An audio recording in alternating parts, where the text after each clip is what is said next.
Thanks for choosing this free Anfield Index podcast. If you'd prefer to listen to this or any of our other shows without adverts, then now's the time to check out Anfield Index Pro.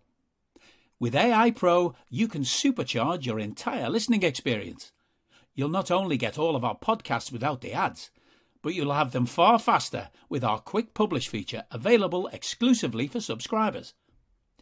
AI Pro also puts you in the heart of our sound studio, with an option to listen to many of our shows live and interact with the podcasters in real time as the shows are recording. Upgrading couldn't be easier. AI Pro is available on all popular podcast platforms, and we have our own apps for Apple and Android. Just head on over to AnfieldIndexPro.com and get started today. Hello everyone, and welcome back to the penultimate episode of Rival Recon before we embark upon a break for the World Cup. I'm Harry Sethi. After back-to-back defeats to two of the worst sides in the league, the Reds restored some pride midweek with a win over an impressive Napoli side at Anfield. Nevertheless, having surrendered their undefeated Anfield record last week to relegation-battling Leeds, Klopp's side will be determined to bounce back as they travel to North London this Sunday to take on third-place Tottenham Hotspur. Joining us this week to help us understand just how much progress Spurs have made so far and how much further they still have to go this season under Conte, I'm delighted to welcome back Seb Stafford Bloor from Tifo Football and The Athletic. Welcome back, Seb. Thanks very much for having me. Thanks for inviting me back. Of course. Nice. Always, yeah. It doesn't always happen for all the guests, to be honest. There's some who throughout the season, it depends, especially, I think, with Liverpool, sort of going through their current identity crisis. There's a couple of guests who have, I've been keen to sort of hear people's opinions, actually, just, certainly from the outside in. It's always a revealing conversation. Yeah, I've definitely been looking forward to catch up with yourself, not only to talk about Tottenham, but obviously to get your view on Liverpool as well. We will start with Tottenham though, and obviously we caught up ahead of the start of the season just to talk about sort of the mindset that Spurs fans were in, the shape that you thought the club was in as well heading into the season. And I remember finishing it, and we were talking about it's probably one of the more upbeat podcasts that we'd had together, actually, in terms of it felt as though a number of sagas, if you will, had been put reasonably enough to bed, to the point that people could just enjoy themselves and look forward to the new season. We spoke about recruitment, and we'll get onto that. We spoke about the manager committing himself to the club. We spoke about sort of the shape of the squad on the pitch, off the pitch. It looked like it was going to be an intriguing season for Spurs, and of course, as we speak tonight, I think it's a look at the league table would see, it's gone reasonably well so far with Spurs currently sat in third place. Probably not delighted about who's top at the moment, but in terms of sort of the start to the season, I just wanted to ask what you've made of it. Yeah, it's been quite conflicting because at times I think it's been a little bit hard in the eyes. I don't think that's particularly controversial. I've heard the word sufferable or Conte-able. I've seen that phrase. Sufferable, yeah. Well, it's the funny thing, and I think this is something we'll probably touch on throughout our conversation. But I think a lot of the performances this season are being shaped by the schedule. I think it's lost on a lot of people just how unusual this year is, especially the kind of the August and November period that we're just coming to the end of now. And I think if you listen to kind of to some of the coaches talk about what they're having to navigate around at the moment, then you can kind of understand why performances like kind of tactical structures are not quite as expected. And I think Spurs haven't been great to watch, but I think they've managed the workload quite well. We're having this conversation the day after they got through the Champions League group. And I feel in many ways, I mean, I'm sure most of the listeners won't have seen it, but that performance against Marseille was kind of typical. It was, they did what they needed to do. They got by, they struggled, they suffered. Their conditioning told in the end. Was it a joy to watch? No, it was, actually it was pretty unpleasant viewing. It was pretty tense and obviously, Stav Velodrome is never a particularly great place to go. But they dug in and got by, and I feel like that's something that I felt for quite a few weeks now, probably for most of the season. Some of the performances have been deeply disappointing. I think the loss at Old Trafford was chief amongst those. Obviously, like the more natural instinct is to point at the North London derby, but I think Arsenal are a better side than Man United, and I kind of expected that loss, and I felt like at the moment Arsenal are suffering some good momentum, whereas Man United are just Man United. They're better, but they're still just Man United. And so that's very disappointing. But I think the temptation is to get bogged down in the kind of the week to week stuff, and to to worry too much about individual results. Which when you zoom out, you look at the table and you look at you've won your Champions League group, you're in the top three. I think it's pretty good going considering the sort of the players that have been lost along the way and the injuries that have been suffered and some of the shortages which that squad still has. They made progress over the summer. I think we touched on that in the previous episode, but I don't think any Tottenham fan would say that it was job done in terms of every need had been filled or met. It's been good. It's I think it's the anniversary of Antonio Conte taking over today. So it really is. So it's a year under him, and I think all told, it's been a great success in many ways.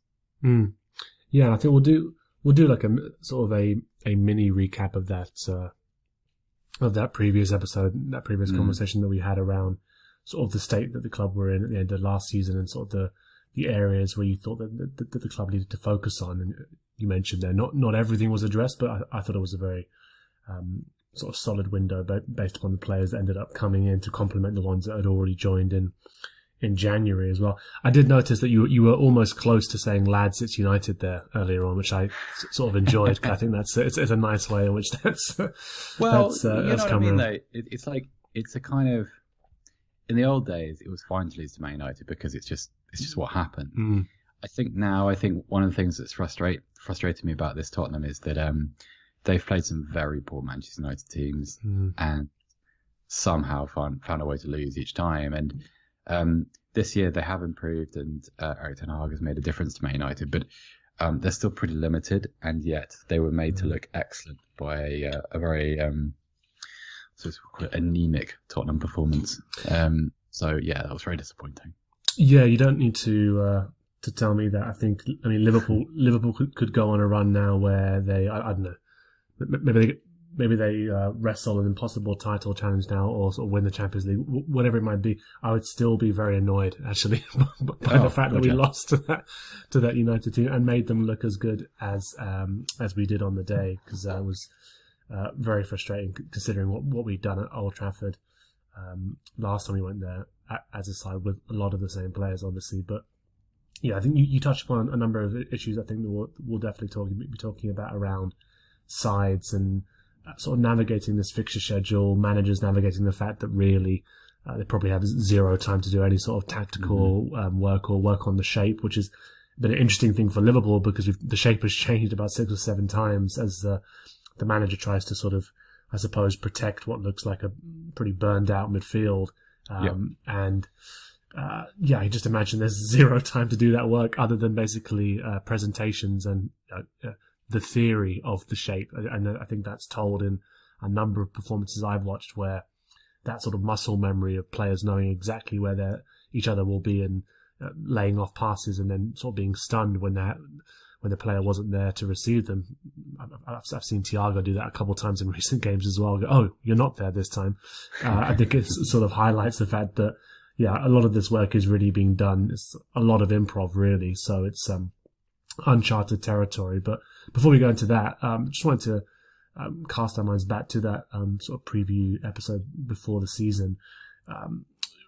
Just what were your thoughts around sort of the areas in which you thought, okay, the Tottenham squad needs to strengthen in these areas, and then just perhaps talk about. I mean, we discussed the signings on that pod, but perhaps discuss sort of the signings that have made the biggest impact so far this season.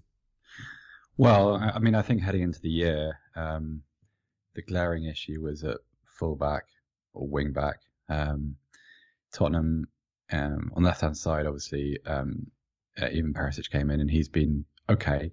I would say that sort of his delivery from set pieces has been better than a lot of his work in open play.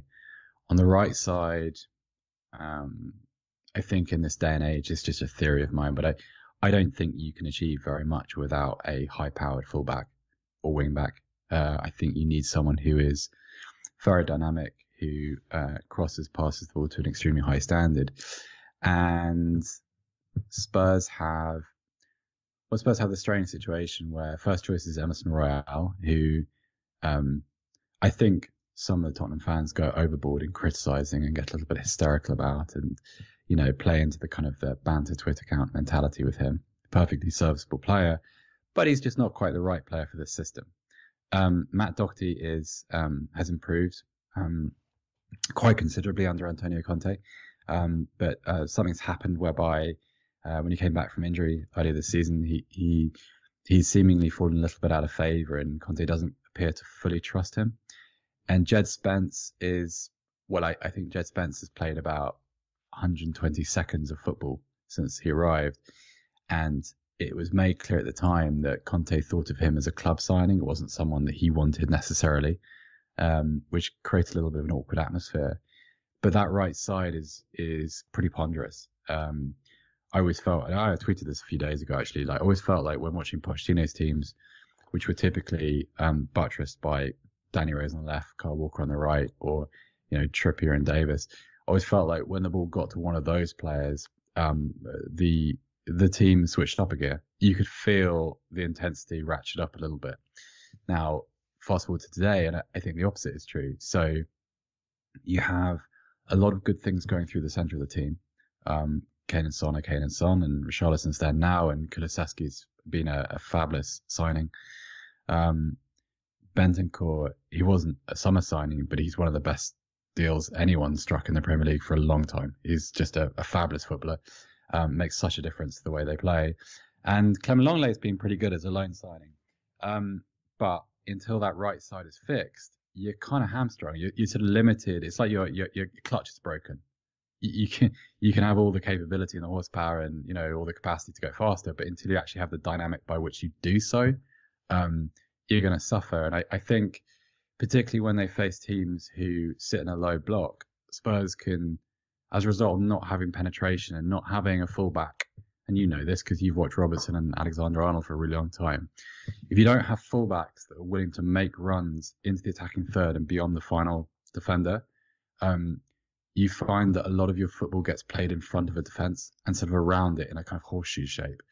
And the Spurs do an awful lot of that. And there's a lot of crossing, there's a lot of, working the ball across the box into the teeth of sort of a 10-man defence. And to me, it all stems back to, it can all be traced back to that one problem, which is that Walker was never really replaced. Rose was never really replaced after he began to decline.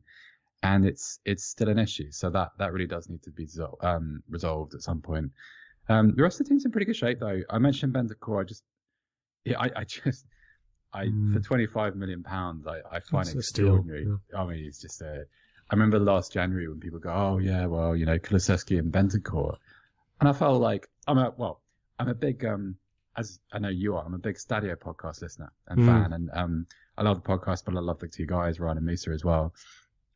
I remember Musa saying on that one, hang on, you just signed Bentancur. Brilliant. I was like, yeah, right. Yeah. Like, it's like that kind of player does not come on the market very often, and he's a great technical footballer. I don't think he's going to play at the weekend, so maybe this is irrelevant. He had a bit of a hard time in Marseille. He looked absolutely shattered by the end of that game. That's a boost. Yeah, absolutely. But his attitude, his work rate, his ability is all. It's just I can't fault him. I think he's absolutely excellent. So yeah, there are things to do, but I think and Richarlison, funny one because a good signing, but he's typically being shunted out onto the right hand side, especially with Kulusevski unavailable. Kulusevski won't play the weekend either. Richarlison's been injured for a bit, but even before he got injured, he just doesn't look entirely comfortable. I think he's a really good player, but hasn't been used right just as yet. So still yet to see the benefits of some of these guys and some of the signings. But yeah, it's better than it has been for a long time. I mean, that's clear. And having an actual sporting director, okay, Fabio Paratici is known as a managing director of football, but that's made a difference. A specialist who, you know, can actually get deals done, and sees the need in a team and fills it. I think that's been super important, and it's it's a big part of why they're third in the league at the moment. Yeah, it's remarkable, isn't it? Yeah, when you get that, when you get someone who knows what they're doing in that sort of football operations. Yeah, I think it's. I was marveling last night actually, just going through some of Napoli's business, to be honest. I mean, just in terms of sort of the players that they'd let go, like huge players. You think of Dries Mertens and sort of the impact he had at the club as well, Koulibaly, and Hamsik a few years ago. Hamsik as well. Yeah, there's been a number of key players who they've let go, sort of talismans of that of their side. I mean, even perhaps less so, but Ospina, many years at the club, sort of very serviceable for them. And for the money they've spent to have pulled in such a group of really talented players. I mean, actually, you mentioned Bentancur. I think, the one I was watching, perhaps not so much last night in terms of a midfielder, but certainly in the first leg away at Napoli, I just thought Anguissa was incredible as well. And I remember watching him for Fulham and being stunned that nobody was really going for it, and had like a slight glance at Liverpool's midfield and going, "Well, guys, you could do worse." Like, of getting. I mean, that's like Anguissa. That, I mean, it's worth its own podcast. But Anguissa at Fulham is like one of those conundrums, isn't it? It's like it feels like an example of where like a really smart data scout finds a target and says, "Yeah, you got to sign this guy," and someone on the club goes, "Yeah, let's sign that guy." But then there's no conversation which happens after that, where it's kind of stuff how you might be able to get the most out of that player. Like, it's kind of it's the eternal clash between the proper football men and the data people. Whereas what you really need is just someone in the middle to just listen to what everybody has to say and make smart decisions as a result of gathering that information. But he is. Are you that person who has everything? The coolest merch and those must-have fan threads? Well, over at our Anfield Index shop, we've gone that extra mile when it comes to pimping up your Liverpool collection. From our popular range of bespoke design t-shirts, sweaters, hoodies and hats, to our signature edition mugs, prints and coasters, all provided with fast worldwide shipping. We have something for every red. We also stock official LFC merchandise and are licensed with the Premier League and UEFA to sell official iron-on shirt badges and sleeve patches. As a listener to this podcast, you can get 10% off everything with coupon code AIPRO10. Just head over to AnfieldIndex.shop or find us on Etsy by searching for Anfield Index. He just looks excellent. And the Georgian winger, I can never pronounce his name, but the Georgian winger. No, we'll call him Kvaradona. Yeah. Kvaradona. To be honest, Osimhen is the one that... yes, yeah. I saw the goal he scored against Roma a few weeks ago, and given where Napoli are in the table, and given his talent, sometimes he's one of those guys who you see and you think... it's a little bit hit and miss in front of goal, but you could also imagine once he puts it all together and once he rides a certain level of confidence, you could see him being fairly unstoppable, depending on the kind of the supply around him. But he just looks. That would be great to see Napoli win this. It would be. Yeah. Yeah, it was an interesting one with Osimhen. I remember in the first leg, he was he did put a lot of things together. And was pretty much unplayable before he had to go off injured. And then last night it was interesting because he came into the game in red hot form. And then actually I was just reminded of just how good a player Conte is, because I think Conte spent the majority of the evening going, no.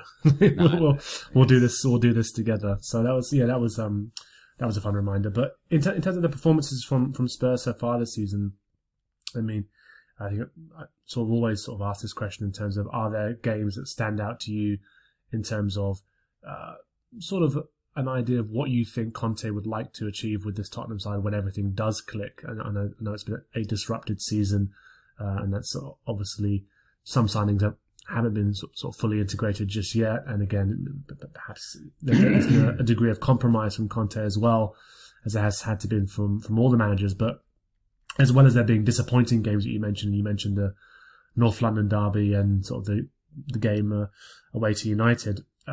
But what are the examples of sort of you think the really strong performances which showcase what Conte would have wanted? Well, I can't, in an entirety as a full 90 minutes, I can't really think of many. I can think of fragments of games. I mean, especially over the last couple of weeks, we talked right at the beginning about the concessions coaches have made to the schedule. Yeah. And one of them for Spurs has been the quite deliberate ploy to sit off for 45 minutes, let the opposition have the ball, let them not punch themselves out, but just cede all the territory and all the possession, play purely on the counter-attack, and then crank up through the gears after about 55, 60 minutes. And so what we've seen is kind of, almost recently, a pretty good performance in the last 30 minutes against Bournemouth. I mean, turn a 2-0 deficit into a 3-2 win inside basically half an hour. Pretty impressive stuff. Even if Bournemouth aren't the absolute best. Parts of the performance against Leicester at home are pretty good. I would say that there have been moments in the Champions League, I think, where they've been pretty decent. They had a really good second half against Sporting Lisbon, even though,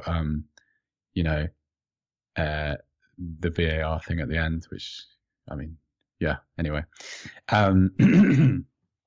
So they haven't really put it all together, but I'm okay with that, because looking back and thinking to,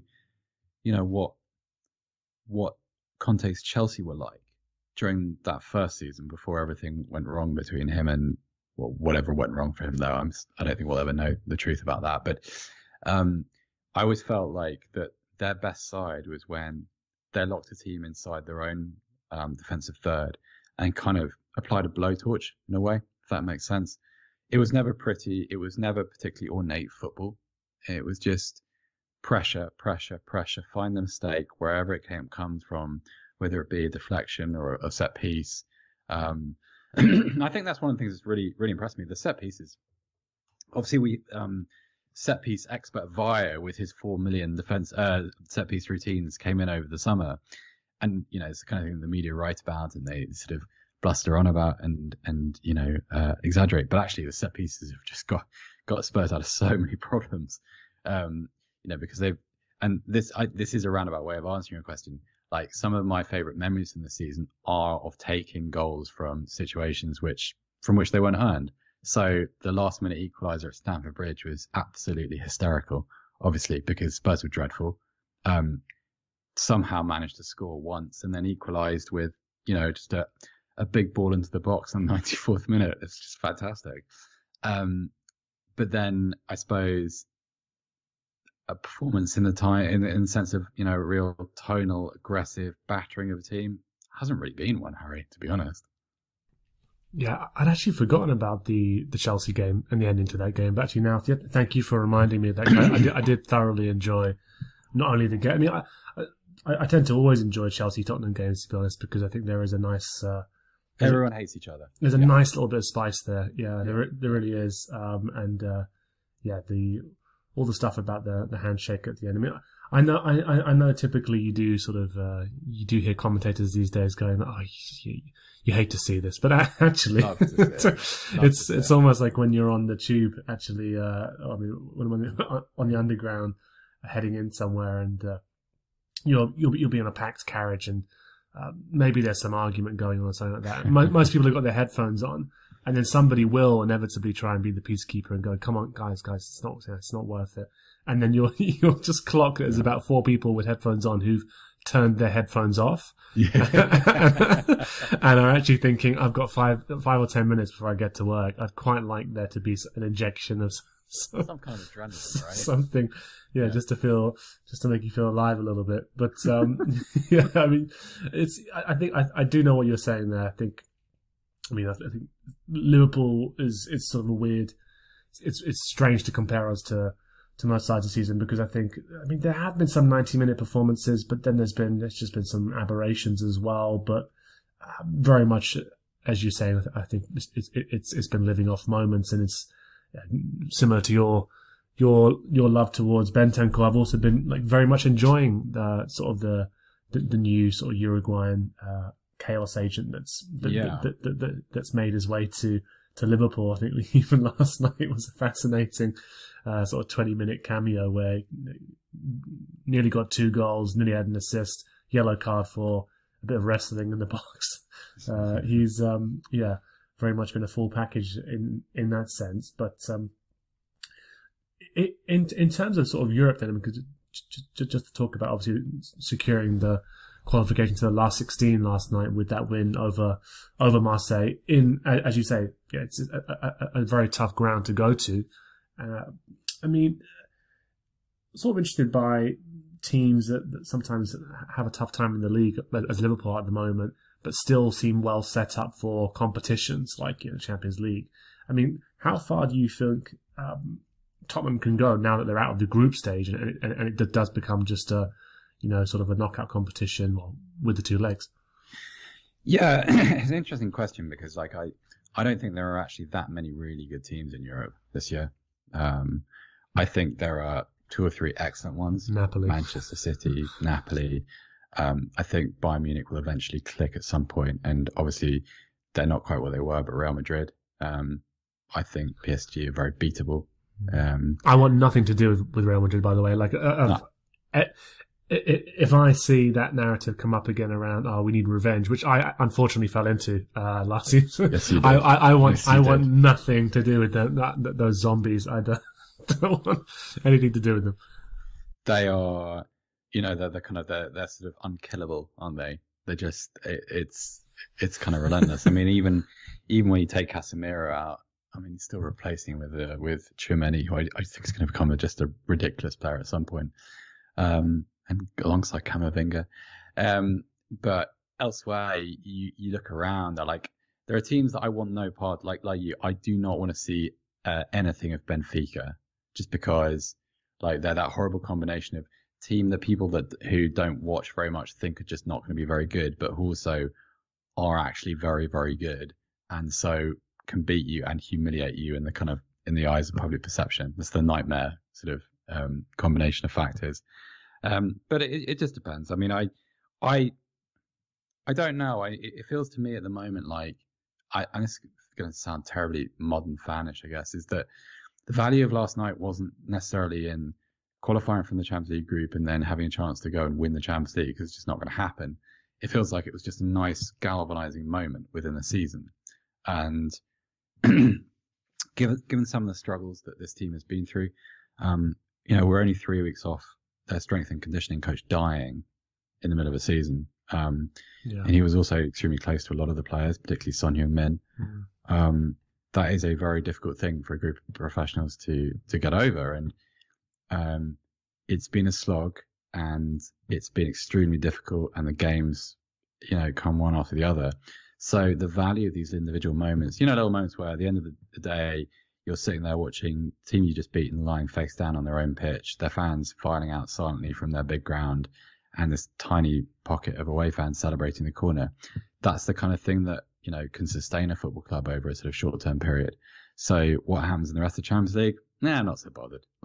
Hopefully you get to kind of give somebody a bloody nose somewhere, or, knock over a PSG. That's my dream, Tottenham knocking out Paris Saint-Germain. I just love it. I just couldn't happen, of course. We'd be the ones to roll over, I guess. But, I just wanted them to have a good time, Harry.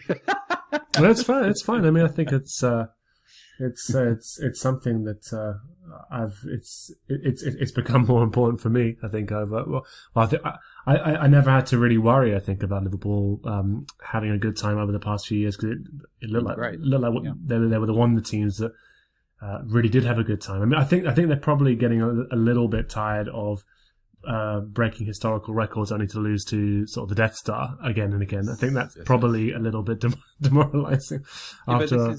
This is the thing that people miss, Harry. It's like, hello, I'm here to annoy you. I'm here to annoy you into listening to more of me and more of others on EPL Index. We don't just have the Anfield Index stuff. We've got EPL Index as well, which covers the entirety of the Premier League. And we have 3 podcasts and a whole bunch of really good writing on EPLindex.com. The podcasts are my own Two-Footed podcast, which is every day at 4 p.m., Monday through Friday, covering the whole league. We have A Tad Predictable, hosted by Tadiwa. You know Tadiwa, he does Anfield Index. He presents A Tad Predictable before every Premier League match week.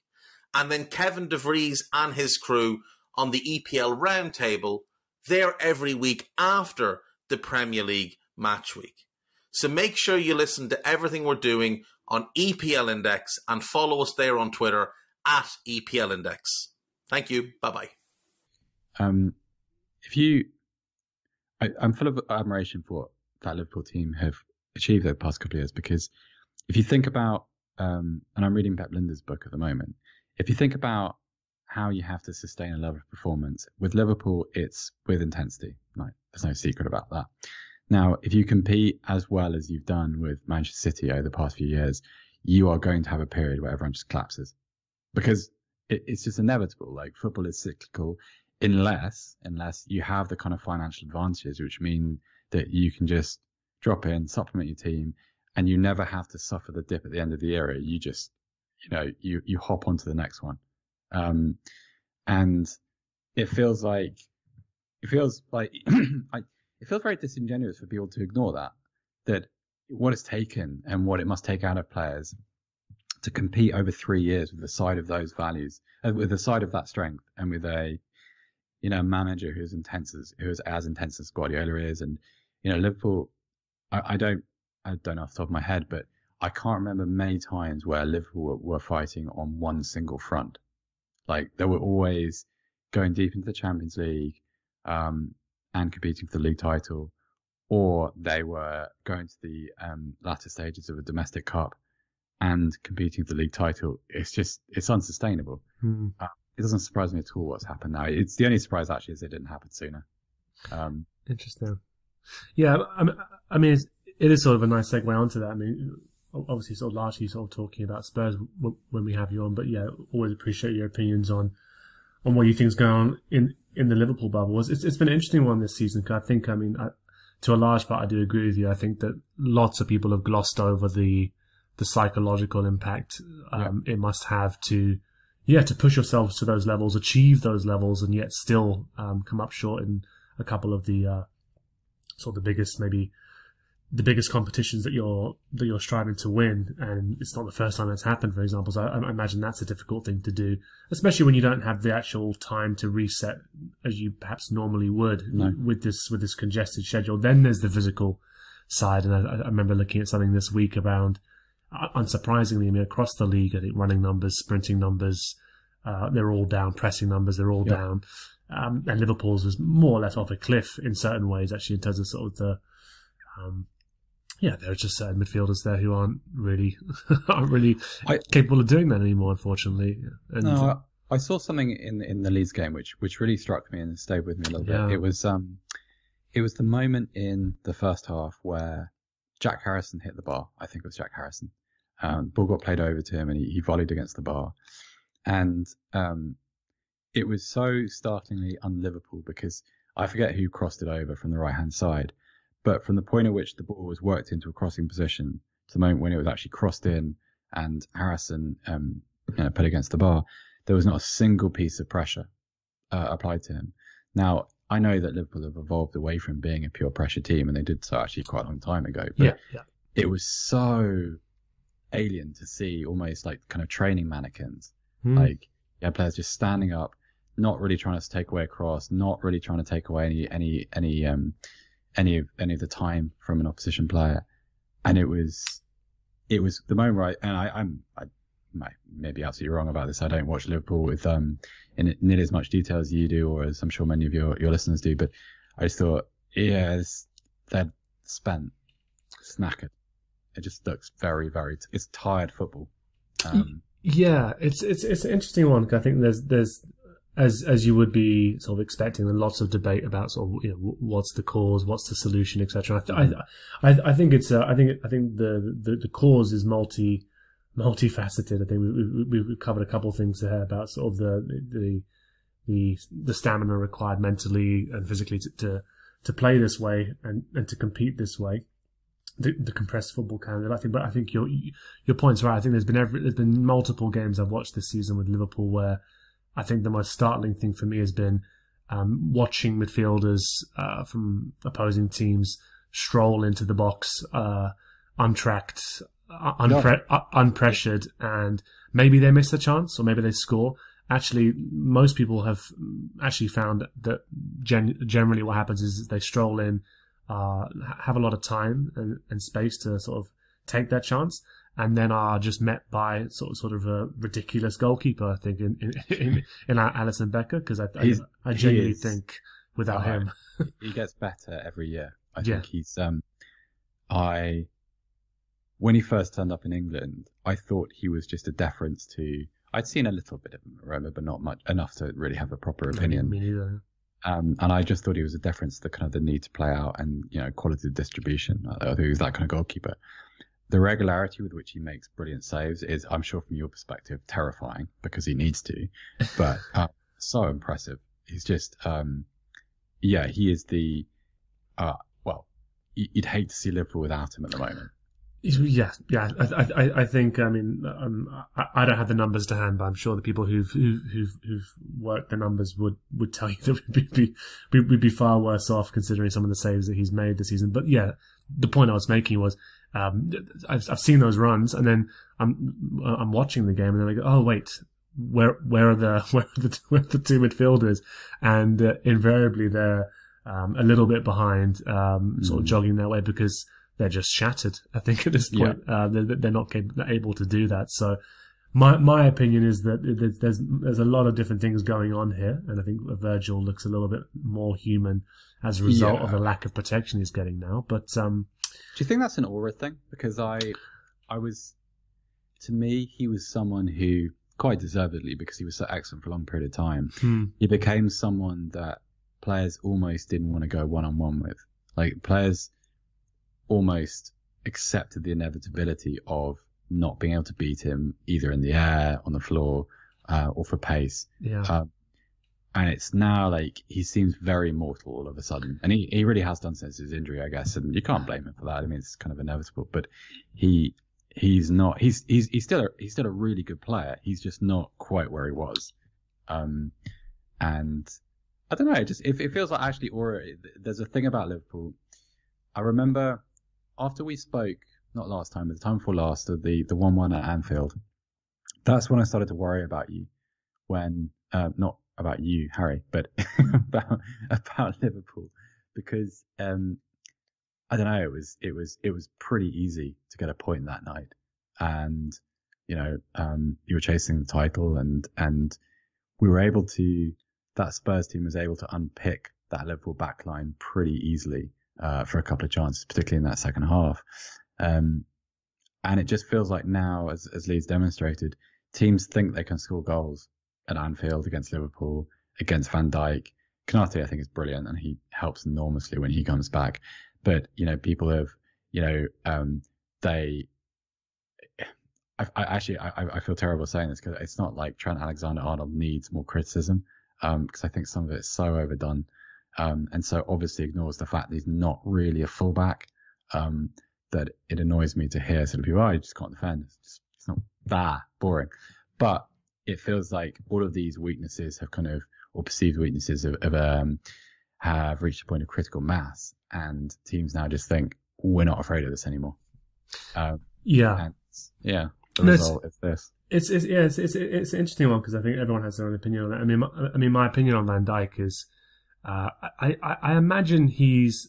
I don't currently. I'm not of the opinion that who you're currently seeing is who he now is. To be honest, I think there was a period last season where he definitely struggled to come back from the injury, and then sort of worked it out or felt a bit more comfortable with the injury, and then I thought was largely excellent last season.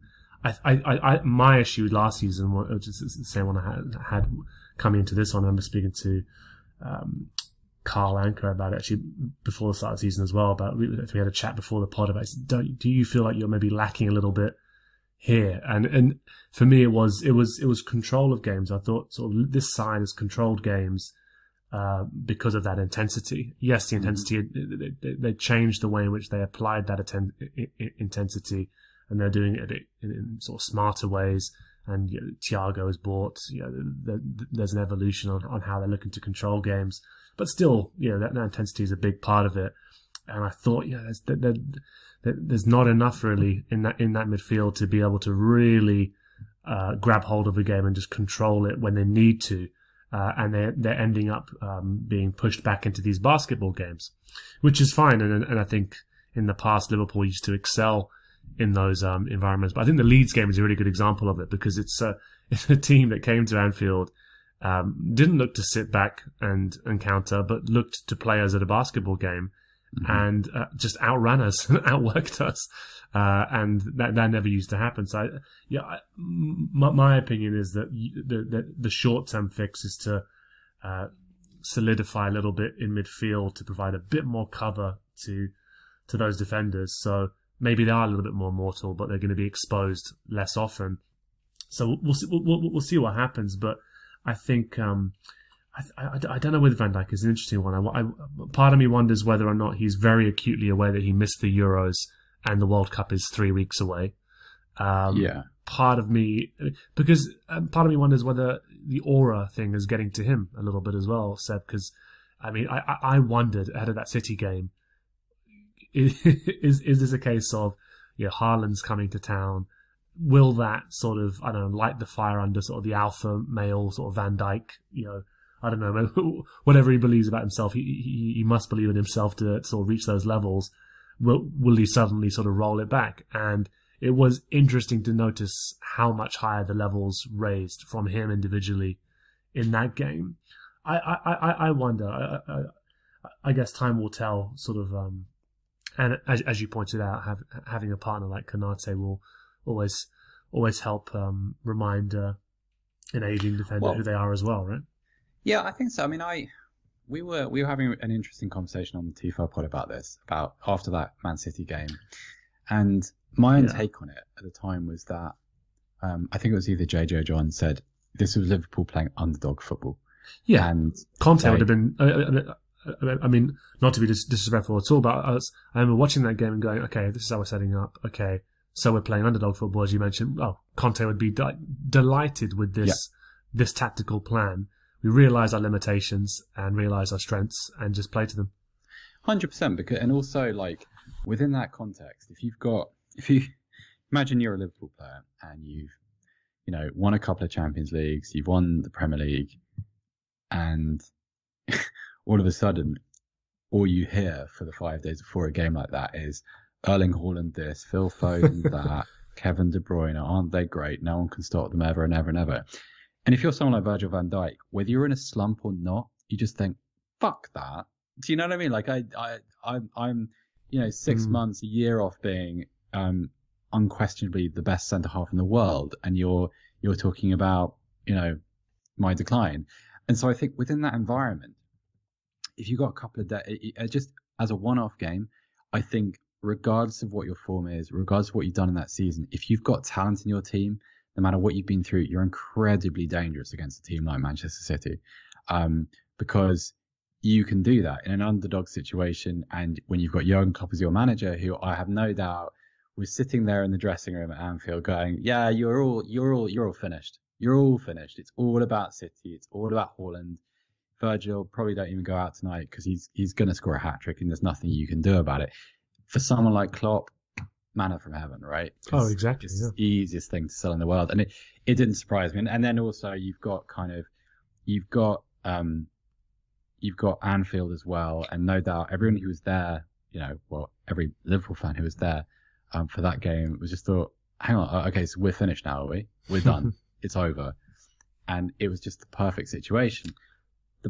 The negative of that is it's not necessarily indicative of anything. Like, and I think also, I think Spurs are at great risk at the weekend too, because I think it's the same thing. It's like Spurs have had a pretty good week. Spurs are obviously not Man City by any stretch of the imagination. They're not even like Arsenal at the moment. But like everyone's going, oh yeah, and we're all just talking about Liverpool's weakness. And so if you're Klopp and you're at White Hart Lane on, I think it's on Sunday, isn't it? You're saying, okay, so right, what has this team achieved? Like pointing at Spurs, look at what have they won? Like, what have they won to kind of deserve you coming here and feeling inferior in any way whatsoever? I think Liverpool would be absolutely excellent at White Hart Lane. I think it's the same thing, but you don't know whether that translates into anything permanent across the rest of the season. Yeah, no, I certainly hear that. I think there's definitely sort of stages in players' careers where they can get themselves up for those games, but aren't able to do it in a consistent patch. I remain to be convinced that this is exactly who Van Dijk is at the moment. I think right. the placement of the World Cup has me intrigued, to be honest. I'm not calling him unprofessional in any way. I just think it would be he wouldn't be human if he wasn't thinking about it, to be honest. He's about to captain his side at the World Cup. He wouldn't be human. He wouldn't be the only one. Like there's a conversation in Spursland about Christian Romero. Like, all the Argentinian players are aware that this will be Leo Messi's last World Cup, last go at it, and they're awfully strong. And Romero has an injury, which is supposedly he's out for 10 days, but he'll be fine on day 11. I love it. Yeah, and that mysterious back injuries. So. Yeah, right. Something doesn't show up on scans, and like Romero is a great player, no doubt. But I don't think it's fair to judge a lot of these guys. Like if you said to me, "Oh, you know what? We're playing Leeds next week, so I need you up for that," and then in a week's time you're going to the World Cup with the greatest player of all time in a bid to kind of to paint yourself into immortality. Like I can probably sack off the Leeds game, right? Yeah. So I think there are all sorts of players who are victims of the scheduling and this absolute nonsense of a season. I don't have a problem with it really.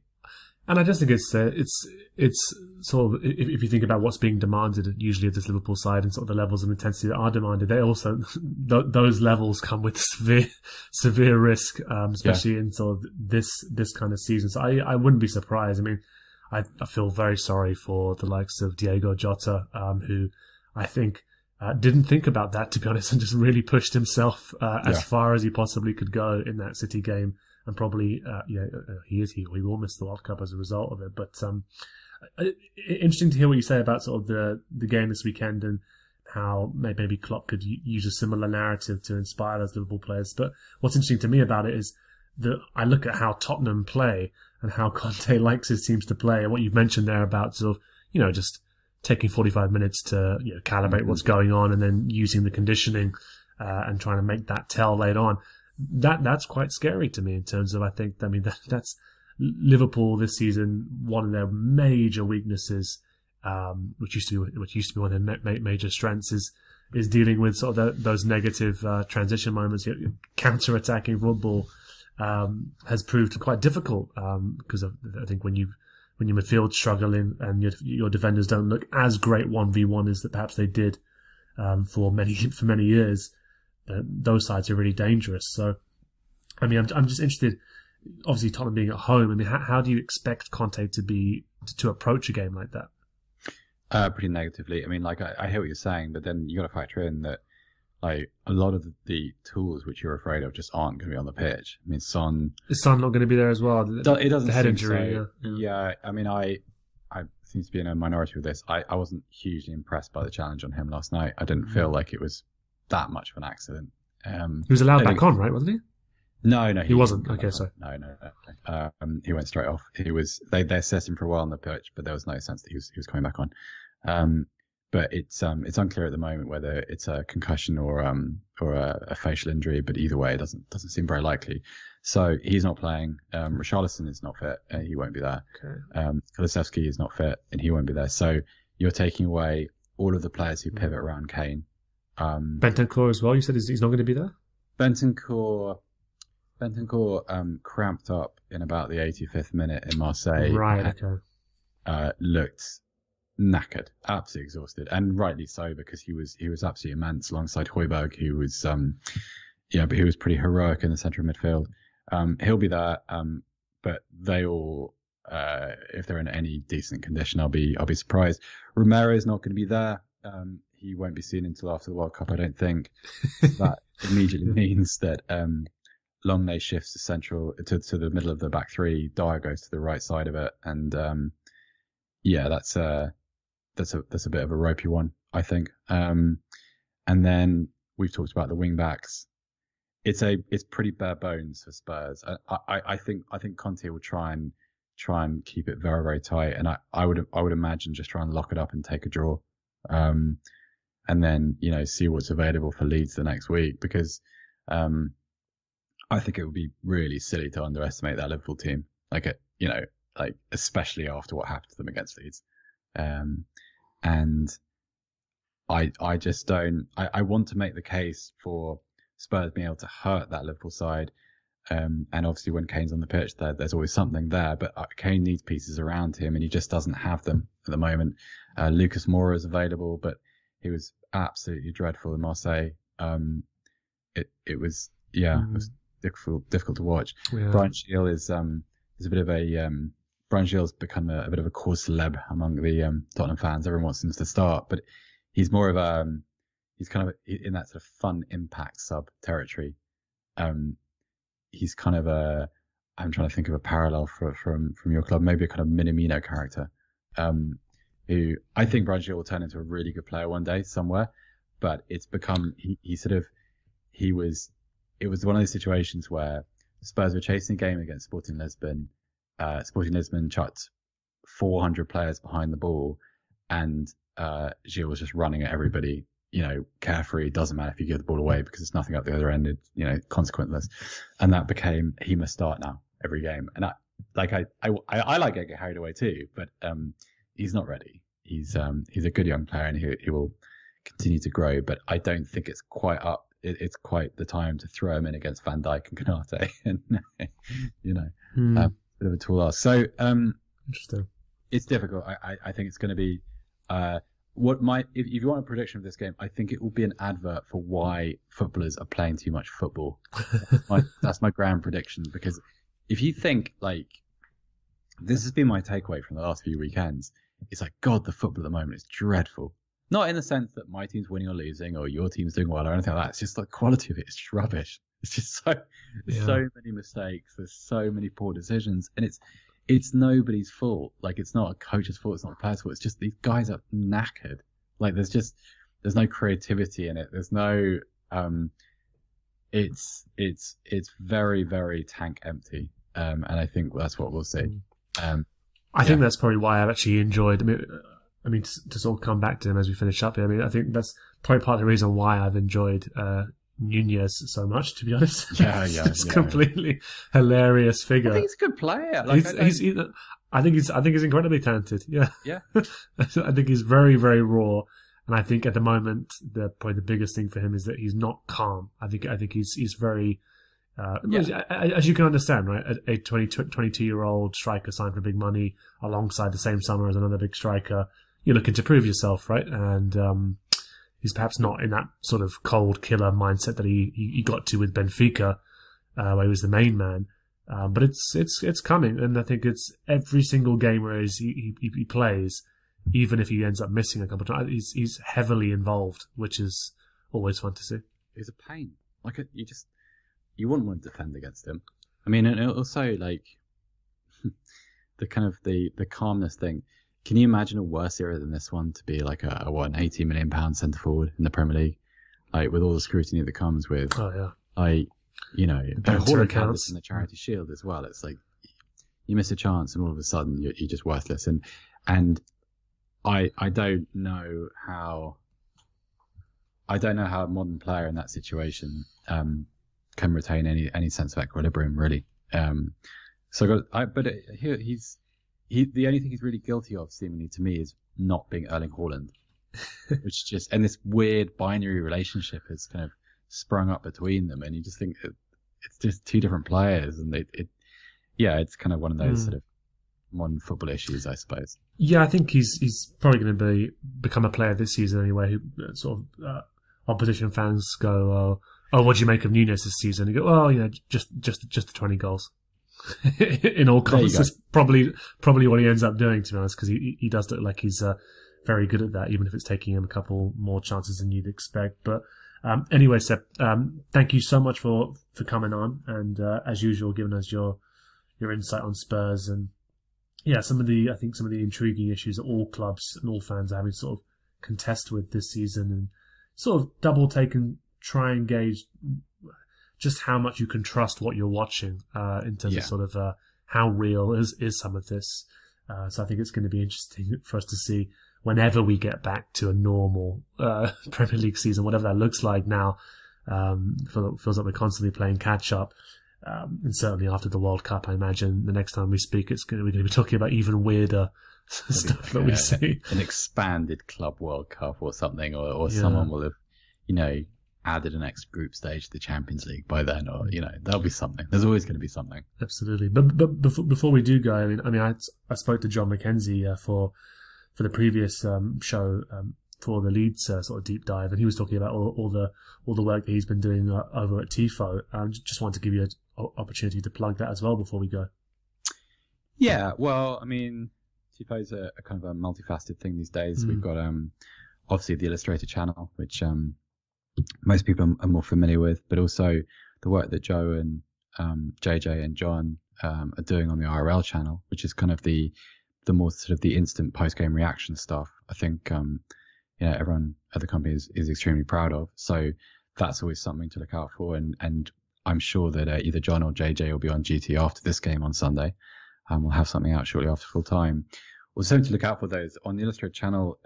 We're actually releasing, I suppose we'd call it kind of a little 5-part series, which is going to be coming out in a week's time on the Illustrated channel ahead of the World Cup, looking at some of the reasons why the World Cup this year is what it is, to put it one way. I think people will enjoy that. It's a piece of work which we've done with James Montague, who is in a field all of his own, of course, with that kind of work. And yeah, we hope people like it, and we hope people, hope people sort of reflect on the stuff that we cover within that. So that's something to look for in the coming days. And then obviously, actually during the World Cup, we I don't know how I'm going to find the energy to do this, but I'm going to England, and we're doing the as we did for the Euros, we're doing the nightly live streams after every game day. So that'll be a combination of Joe, me, John, and JJ every night at whatever time it finishes. But we're looking forward to that. Yeah, kind of like, with a bit of foreboding, obviously, because I felt like halfway through the Euros I lost my sanity. I was so tired, but it's good fun to spend time with the guys. So I was going to say I can recommend some good coffee subscription services if you can meet them throughout that, and I think it's certainly going to be I think there's a whole ton for people to check out there, and it's certainly those post-match reactions and sort of tactical breakdowns of games sort of scarily quickly that emerge after each. The guy's brilliant as well. Like I couldn't do what John or JJ does. I don't really watch football in that way, but they there's always something there's always a takeaway worth looking into. And so I'm sure there will be for this game too. Yeah, we sometimes do. I'm sometimes on these post-match Raw podcasts for the channel, but that's very much more sort of just having more an emotional sort of reaction to the game, largely fueled by vibes more than sort of tactical analysis. And then there's a tactical analysis pod that comes out about 3 or 4 days afterwards, and I frequently listen to that and go, oh yeah, I was wrong on this and this. Yeah, it is better just to stick to your emotional gut. It's just I was right. Like it's all going to snake oil. Exactly. But anyway, so thanks very much as usual for coming on. Really appreciate it. No, my pleasure, Harry. And just before we do completely wrap up, obviously I think we are edging very close towards the World Cup now. Just one more. Is that correct? Yeah. Wow. Just one more Premier League game for us to cover here on Rival Recon before we take that break for the World Cup. and that will be the game at Anfield against Southampton on the 12th of November. So there'll be a pod coming out ahead of that. But after that, you won't hear from me. Well, I'll probably do some World Cup stuff, but you won't hear from me on the Premier League until, oh, look at this, Boxing Day. That's going to be it's going to be fun. Unai Emery on Boxing Day. That'll be lovely.